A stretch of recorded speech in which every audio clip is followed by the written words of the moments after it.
El Salmo 23 probablemente es uno de los salmos o los pasajes de la Biblia más queridos de toda la historia. Todos nos aferramos a este salmo en algún punto de nuestras vidas porque recalca la confianza y la esperanza que tenemos en nuestro Dios y en su cuidado. El rey David escribió este salmo mostrando metáforas que demuestran su confianza íntima en la obra de Dios en su vida. Es tan impresionante la manera en que lo escribe, sin dudas, sin un ápice de fluctuación. Está completamente seguro de lo que está diciendo, como si hubiera vivido una experiencia que hubiera marcado su vida y haya cambiado su manera de ver y entender a Dios, y haya cambiado su manera de ver la vida y a sí mismo. Yo me pregunto, ¿cuántos de nosotros hemos tenido alguna experiencia con Dios que cambie nuestra manera de ver la vida? ¿Se ha preguntado si usted pudiera escribir un salmo, qué diría ese salmo?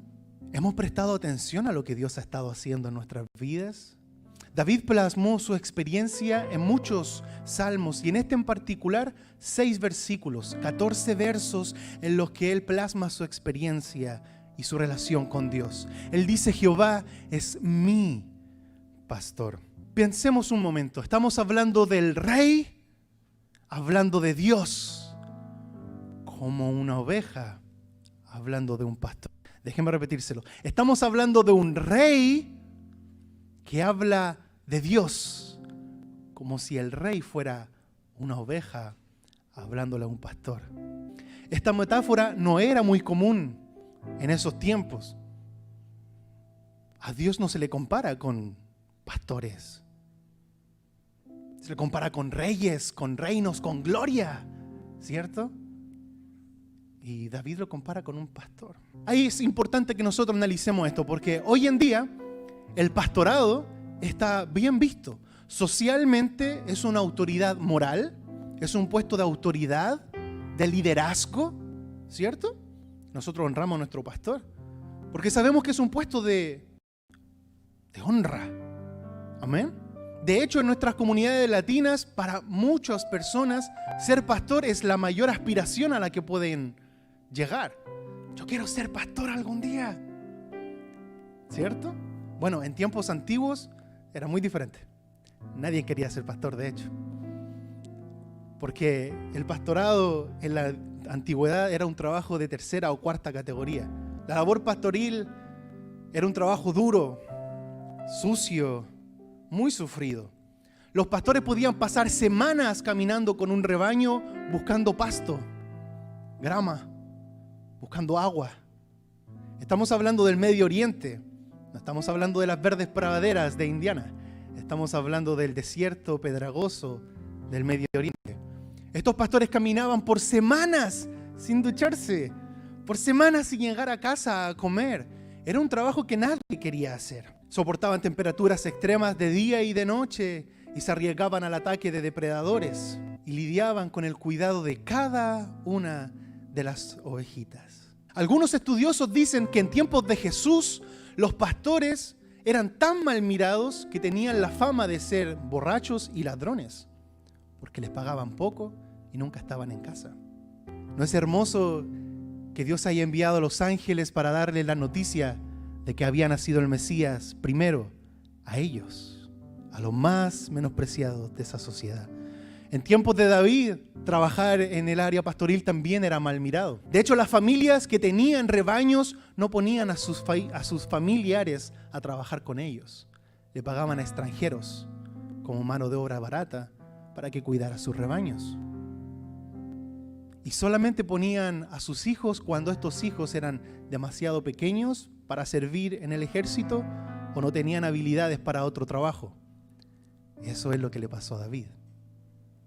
No estaba ahí porque todos los hijos fueran pastores. Ni siquiera estaba contado entre los hijos dignos de una labor tan importante. Y es que parece que Dios tiene esta tendencia de seguir eligiendo una y otra vez al despreciado, una y otra vez al que la gente mira en menos, una y otra vez el Señor dice a ese. Por eso es una locura comparar a Dios con un pastor. Algunos incluso podían considerarlo ofensivo. ¿Cómo se te ocurre comparar a Dios con el trabajo más feo, más sucio y menos pagado de nuestra sociedad? ¿Cómo se te ocurre hacer eso? En época de David, decir que Dios es un pastor es como hoy en día decir que Dios es un recolector de frutas y hortalizas en los campos de cultivo en el sur. Es como hoy en día decir que Dios es un latino lavando platos. Es como hoy en día decir que es un asiático cocinando en este país. Es como decir que es un cajero. Si usted se siente ofendido por esa comparación, check yourself. Chequee su corazón. Porque quizás toda la sociedad puede despreciar los trabajos, pero nosotros no. No nosotros. No los que sabemos lo que significa eso. Los 25 trabajos con menor sueldo en este país lo tenemos los latinos. Nosotros ocupamos los puestos que nadie más quiere. Y David dice, así es Dios conmigo. ¿Se imagina la locura de la gente? Diciendo, ¿qué está cantando el rey? ¿Que Dios es qué? ¿Por qué no dice Dios es mi rey? ¿Dios es mi qué? Mi pastor.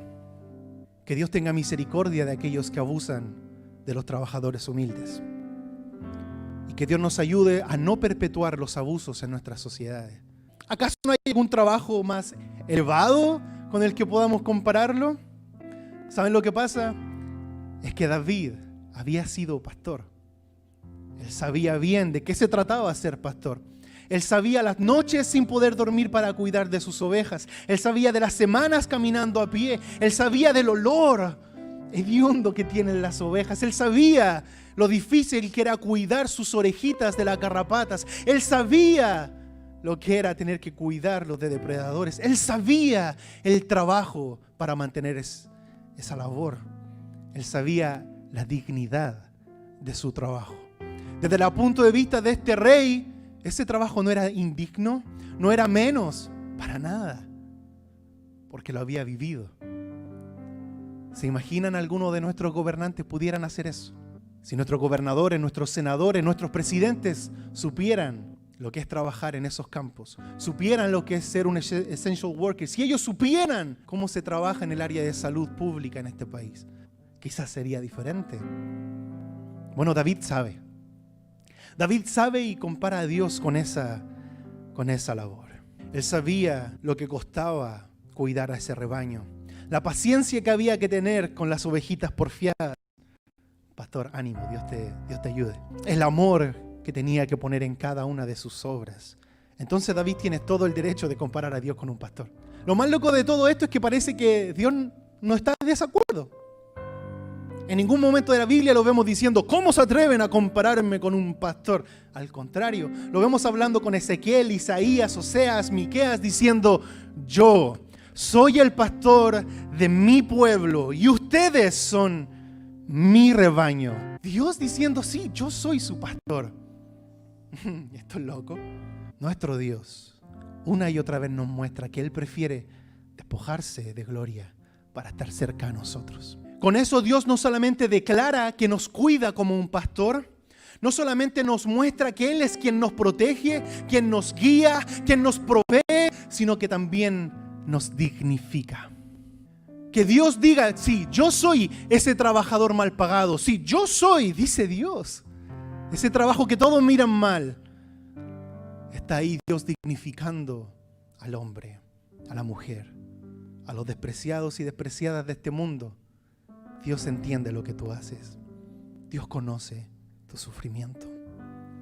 El trabajo más humilde que yo he tenido varios. El más humilde fue cantar en las micros de Chile. Son buses urbanos, no en muy buenas condiciones, siempre están llenos de gente. Yo subía con una guitarra o con una bocinita, ponía una pista y cantaba un par de canciones y luego pedía un aporte voluntario. Algunos consideraban eso pedir limosna y otros consideraban que era un buen servicio, así que mentaban un par de dólares, a veces compraban un disco, alguna cosa. Muchos de mis conocidos se atrevieron a decir que era indigno lo que yo hacía. Lo que ellos no sabían era que con eso yo podía mantener mi arriendo, mi comida, mi transporte mientras estudiaba en la universidad. Lo que ellos no supieron nunca es que eso me ayudó a ahorrar dinero para la primera vez que vine a este país a pedir la mano de la mujer que ahora es mi esposa. Entonces yo puedo decir, Jehová es mi cantante de micro, nada me faltará. Yo no sé lo que usted estará pensando en este momento. That's what I can say. ¿Qué es lo que tú puedes decir? Si ese salmo los hubieras escrito tú, ¿qué diría ese salmo? Pero esta frase de David, de Jehová es mi pastor, esconde algo más.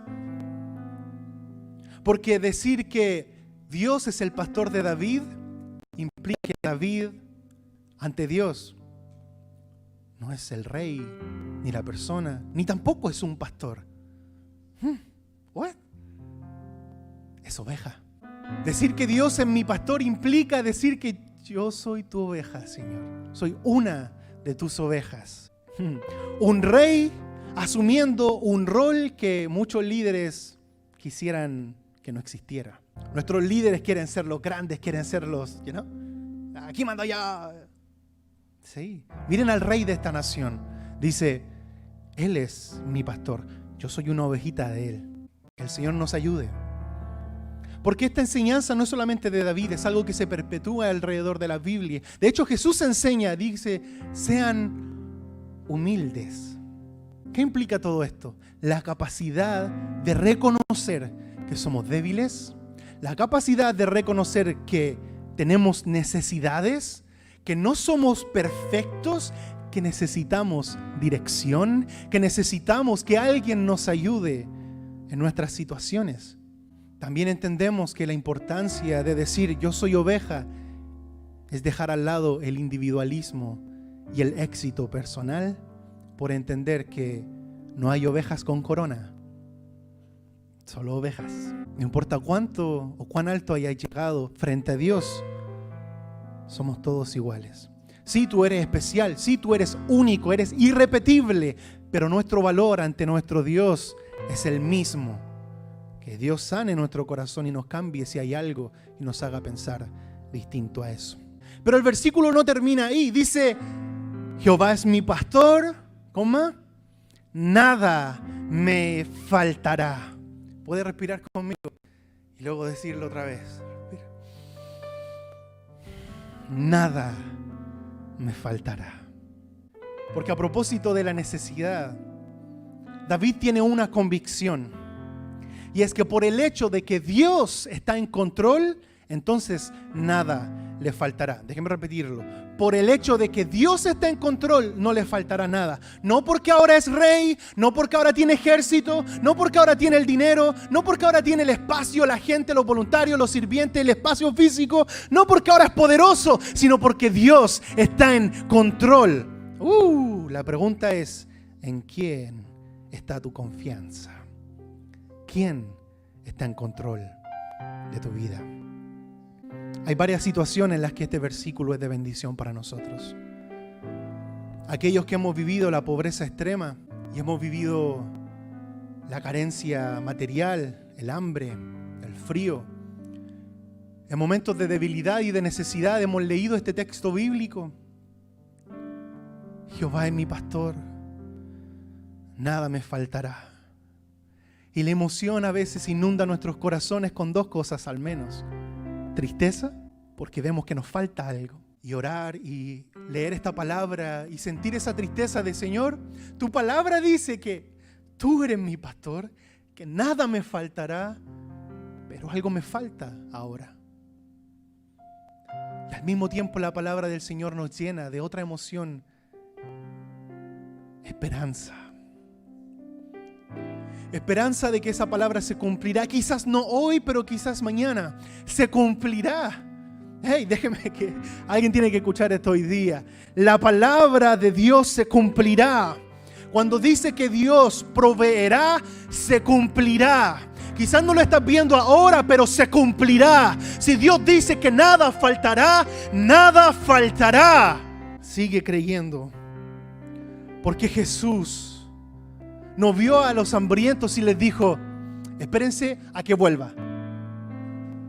Vio a los hambrientos y les dio comida. Dios provee aquí ahora. Dios provee en esta vida. Ya hubiera desfallecido mi corazón si no supiera que la bondad de Dios la veré aquí en la tierra de los vivos. Nuestra esperanza escatológica es real. Creemos que algún día no habrá más sufrimiento cuando Él gobierne, pero esta esperanza se vive desde ahora, ya.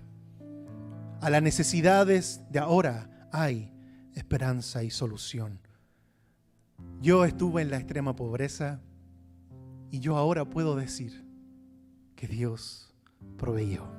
Pero hay otras situaciones, como por ejemplo, cuando ya avanzamos un poquito más en nuestro camino y queremos proyectar nuevas metas. Cuando queremos emprender nuevos proyectos, nuevas visiones, nuevas ideas.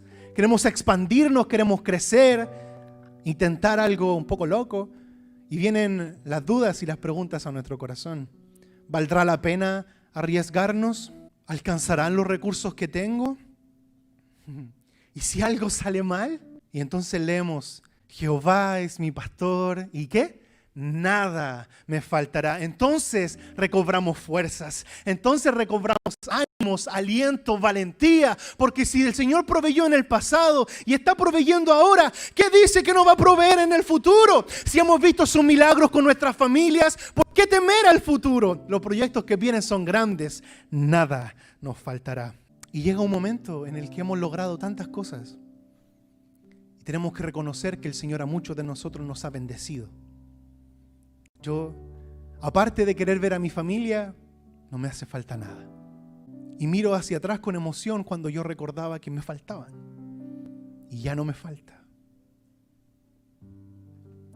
Y me puse a buscar otras versiones de la Biblia y algo me explotó la cabeza y el corazón. La mayoría de las traducciones de la Biblia al español traducen este primer versículo completo en tiempo presente. Al parecer no era faltará. Al parecer lo que David cantaba era Jehová es mi pastor, nada me falta. Los que aún tienen necesidad, dígalo por fe. Jehová es mi pastor, nada me falta. Los que están en camino a ser bendecidos, dígalo con fe. Jehová es mi pastor, nada me falta. Los que ya hemos alcanzado nuestras metas, dígalo con la gloria a Dios. Señor, tú eres mi pastor, nada me falta.